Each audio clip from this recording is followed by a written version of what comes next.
नमस्कार, मैं हूं आपके साथ शिवानी रतूड़ी और आप देख रहे हैं कैपिटल टीवी उत्तर प्रदेश। धर्मांतरण का मुद्दा आज देश भर में एक चिंताजनक रूप ले चुका है, जहां लोगों की आस्था, उनकी सामाजिक स्थिति और कमजोरियों का फायदा उठाकर उन्हें बहला फुसलाकर धर्म परिवर्तन की ओर धकेला जा रहा है। खासकर गरीब और अशिक्षित तबके को निशाना बनाकर उन्हें कभी चंगाई के नाम पर, कभी पैसों और प्यार के जाल में फंसाकर धर्म परिवर्तन कराया जा रहा है। इस पूरे मामले में छांगुर का नाम तो चर्चा में है ही, लेकिन जांच जैसे जैसे आगे बढ़ रही है वैसे वैसे और भी ऐसे चेहरे सामने आ रहे हैं जो इसी तरह के संगठित नेटवर्क का संचालन कर रहे थे। यह सिर्फ छांगुर की कहानी नहीं है, बल्कि उन दर्जनों धार्मिक चेहरों का भी पर्दाफाश है जो आस्था के नाम पर लोगों के धर्म, जीवन और सामाजिक ढांचे के साथ खिलवाड़ कर रहे थे। ये एक ऐसा मामला बन चुका है जिसे अब कानून, प्रशासन और जागरूक समाज तीनों को मिलकर जड़ से खत्म करना होगा। इसी तर्ज पर एक और मामला सामने आया है। क्या कुछ चल रहा है, आइए जानते हैं विस्तार से। धर्मांतरण का हुआ पर्दाफाश। उत्तर प्रदेश में जलालुद्दीन उर्फ छांगुर के नेतृत्व में संचालित एक सुनियोजित धर्मांतरण गिरोह का खुलासा न केवल प्रदेश बल्कि पूरे देश में सनसनीखेज चर्चा का विषय बन गया है। इस गिरोह ने पिछले कुछ वर्षों में चुपचाप लेकिन बेहद संगठित तरीके से 300 करोड़, जी हां 300 करोड़ रुपए से अधिक की संपत्ति इकट्ठा कर ली थी। सबसे चौंकाने वाला तथ्य यह है कि ये गिरोह न केवल ग्रामीण क्षेत्रों में काम कर रहा था, बल्कि इसकी जड़ें दुबई, पाकिस्तान, नेपाल, सऊदी अरब और कनाडा जैसे देशों तक फैली हुई थी, जहां से इसे विदेशी फंडिंग भी मिल रही थी।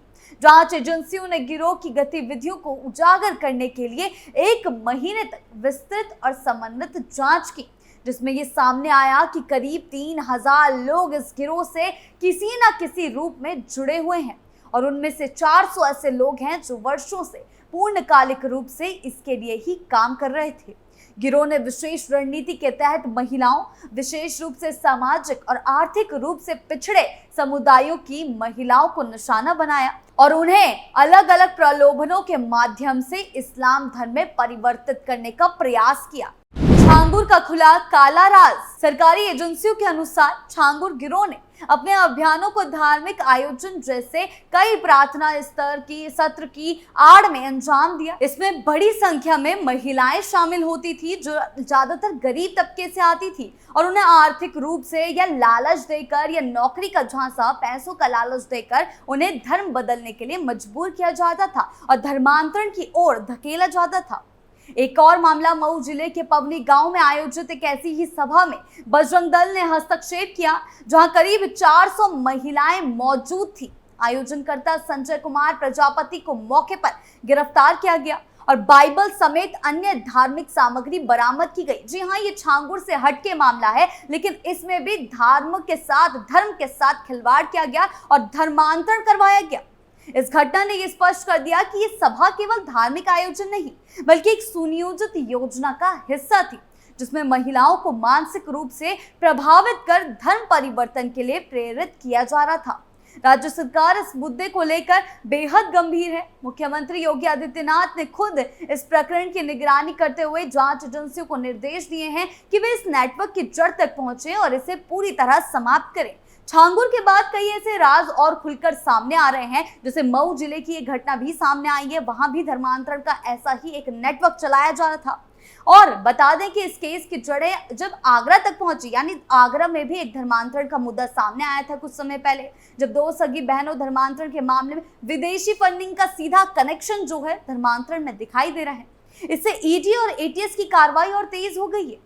जुलाई के महीने में छांगुर की बात करें तो 5 दिन के रिमांड पर उसे लिया गया, जिसमें कई चौंकाने वाले तथ्य सामने आए। यानी प्रशासन पूरी रणनीति से ऐसे नेटवर्क का पर्दाफाश कर रहा है। उसने स्वीकार किया कि उसके गिरोह को विदेशों से भारी फंडिंग होती रही है और उसमें कई बैंकों में अकाउंट्स खोलकर उन्हें छुपा रखा था। सरकार ने जब इस पूरे नेटवर्क की आर्थिक जांच शुरू की तो कई चौंकाने वाली संपत्तियां सामने आई। छांगुर बाबा ने बलरामपुर में एक 70 कमरों वाला महल बनवाया था, जिसकी कीमत 3 करोड़ रुपए से ऊपर थी। इसके अलावा लखनऊ, पुणे, लोनावला और नेपाल में भी करोड़ों की संपत्ति पाई गई।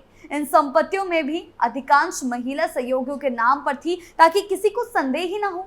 छांगुर का बेटा महबूब स्विट्जरलैंड में एक अकाउंट ऑपरेट करता था जिससे प्रतिदिन विदेशी ट्रांजैक्शन होते थे। जांच एजेंसियों ने यह भी पाया कि गिरोह के सदस्यों की नियमित विदेश यात्राएं होती थी, जिनका उद्देश्य नए डोनर्स को जोड़ना था और स्थानीय नेटवर्क को प्रशिक्षित करना था। एटीएस और ईडी ने कुल मिलाकर कई करोड़ों की वित्तीय अनियमितताओं का खुलासा किया है। इस पूरे प्रकरण के उजागर होते ही सरकार ने जिस तेजी से कार्रवाई की, उसने प्रदेश भर में ऐसे गिरोह में हड़कंप मचा दिया है। मुख्यमंत्री ने बलरामपुर प्रशासन को निर्देश दिया कि गिरोह की सभी अवैध संपत्तियों पर बुलडोजर चलाया जाए। धार्मिक दरबार को गिरा दिया गया छांगुर के, और साथ ही साथ उसके सहयोगियों की भी अवैध संपत्तियों, जैसे कि उसके भतीजे की अवैध संपत्ति की भी कुर्की शुरू कर दी गई थी। इस मामले ने उत्तर प्रदेश में चल रहे अन्य संदिग्ध संगठनों, जैसे आगरा धर्मांतरण की बात करें या मऊ के धर्मांतरण की हम बात करें, उनमें भी अब उनके खिलाफ भी जांच जो है तेज कर दी है। ये मामला अब केवल एक आपराधिक केस नहीं रह गया है, बल्कि सामाजिक चेतना का विषय बन चुका है, जिसमें धर्म, कानून, राजनीति और राष्ट्रीय सुरक्षा के पहलू एक साथ जुड़े हुए हैं। मऊ में चंगाई सभा के नाम पर धर्म परिवर्तन। वहीं उत्तर प्रदेश के मऊ जिले के पवनी गांव में चंगाई सभा के नाम पर हुए कथित धर्मांतरण का मामला अब प्रदेश की राजनीति और सुरक्षा एजेंसियों के लिए एक गंभीर चिंता का विषय बन गया है।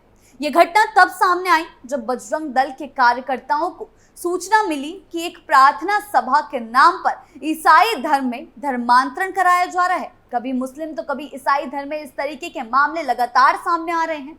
जब वे मौके पर पहुंचे तो सभा में लगभग 400 महिलाएं मौजूद थी, जो आसपास के लगभग 10 गांवों से लाई गई थी। आयोजनकर्ता संजय कुमार प्रजापति के घर में यह सभा चल रही थी। मौके पर हंगामा हुआ, पुलिस को बुलाया गया और 2 लोगों को हिरासत में भी लिया गया है। पुलिस ने मौके से बाइबल सहित धार्मिक सामग्री भी जब्त की।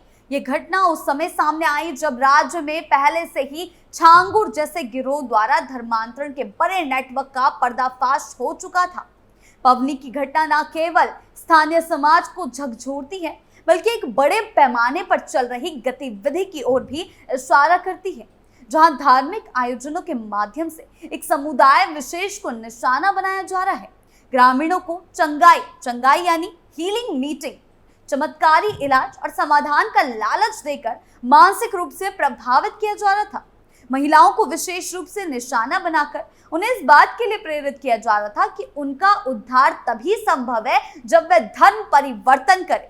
इस प्रकार की घटनाएं साबित करती हैं कि कुछ संगठनों द्वारा धार्मिक आस्था के नाम पर सामाजिक संतुलन को बिगाड़ने का प्रयास किया जा रहा है, यानी कि धर्म के नाम पर खिलवाड़ किया जा रहा है, जो एक गंभीर चिंता का विषय बन चुका है। इस बीच राज्य सरकार ने इस मामले को भी उतनी ही गंभीरता से लिया जितनी कि बलरामपुर में जलालुद्दीन उर्फ छांगुर के गिरोह की जांच की। अब इस मामले को भी उसी की तर्ज पर देखा जा रहा है। मुख्यमंत्री योगी आदित्यनाथ के नेतृत्व में प्रशासन और सुरक्षा एजेंसियां लगातार ऐसे मामलों पर कड़ी निगरानी बनाए हुए हैं। छांगुर बाबा का नेटवर्क पूरे राज्य में फैला हुआ था, और अब जब मऊ जैसे इलाके में भी ऐसे कार्यक्रम सामने आने लगे हैं, सरकार का रुख और भी ज्यादा सख्त हो गया है। बलरामपुर, आगरा, प्रयागराज से लेकर मऊ तक जो घटनाएं सामने आई हैं धर्मांतरण की, वो दिखाती हैं कि ये कोई इक्का दुक्का मामला नहीं है, बल्कि एक संगठित, सुव्यवस्थित और विदेशी फंडिंग से संचालित नेटवर्क है जो वर्षों से सक्रिय था और अब इसका धीरे धीरे पर्दाफाश हो रहा है। इन घटनाओं के बाद पूरे प्रदेश में धार्मिक संगठनों और बजरंग दल जैसे समूह की सक्रियता और सतर्कता भी बढ़ी है। वे अब गांव-गांव जाकर ये सुनिश्चित भी कर रहे हैं कि किसी भी सभा या आयोजन के बहाने धर्मांतरण जैसी गतिविधियां ना हो रही हो, यानी कि धर्म के खिलाफ कोई भी तरीके की गतिविधि सामने ना आ रही हो। इससे सरकार को भी स्थानीय स्तर पर जानकारी मिलती जा रही है और पुलिस प्रशासन को कार्रवाई के लिए ठोस आधार, एटीएस और ईडी जैसे केंद्रीय एजेंसियां अब इस पूरे नेटवर्क की आर्थिक कड़ियों को खंगाल रही है, ताकि विदेशी फंडिंग की श्रृंखला का भी पर्दाफाश हो सके। ये एजेंसियां अब ऐसे मामलों को सिर्फ स्थानीय घटनाएं नहीं मान रही, बल्कि इसे राष्ट्रीय सुरक्षा से जुड़ा विषय मानकर गंभीरता से जांच कर रही। पूरे घटनाक्रम ने यूपी में एक बार फिर से धर्मांतरण के मुद्दे को गरमा दिया है। अब ये केवल धार्मिक या सामाजिक मामला नहीं रहा, बल्कि ये राजनीतिक और राष्ट्रीय सुरक्षा से जुड़ा एक संवेदनशील विषय यानी कि मुद्दा बन गया है। योगी सरकार लगातार सख्त कदम उठा रही है, चाहे वे छांगुर के 300 करोड़ के साम्राज्य को ध्वस्त करने की कार्रवाई हो या पवनी जैसी घटनाओं में त्वरित हस्तक्षेप। जिस तरह से पूरे राज्य में अलग अलग समुदायों को टारगेट कर धर्मांतरण की कोशिशें हो रही थी, उसने आम लोगों के मन में असुरक्षा का भाव भी पैदा कर दिया है। यह स्थिति सरकार के लिए एक चुनौती भी है और एक अवसर भी सुनिश्चित करने का कि धार्मिक स्वतंत्रता के नाम पर किसी को धोखा देकर या बहलाकर फुसलाकर उसकी आस्था को परिवर्तित ना किया जाए। धर्मांतरण के लगातार सामने आ रहे मामलों ने यह साबित कर दिया है कि यह अब सिर्फ एक धार्मिक मसला नहीं है, बल्कि सामाजिक संतुलन, राष्ट्रीय सुरक्षा और संवैधानिक मूल्यों से जुड़ा एक गंभीर संकट बन चुका है। छांगुर बाबा जैसे गिरोह और मऊ की चंगाई सभाओं ने यह दर्शाया है कि किस तरह सुनियोजित तरीके से भोले भाले लोगों को भ्रमित कर, लालच देकर या चमत्कार का दिखावा करके उनकी धार्मिक आस्था को बदला जा रहा था। सरकार की सख्ती और प्रशासन की तत्परता ने ऐसे नेटवर्क को हिलाकर रख दिया, पर यह केवल एक शुरुआत है। यह आवश्यक है कि समाज स्वयं जागरूक बने, कानूनी उपायों का समर्थन करे और किसी भी संदेहास्पद गतिविधि की सूचना प्रशासन को दे। आपको क्या लगता है, हमें कमेंट बॉक्स में जरूर बताएं। नमस्कार।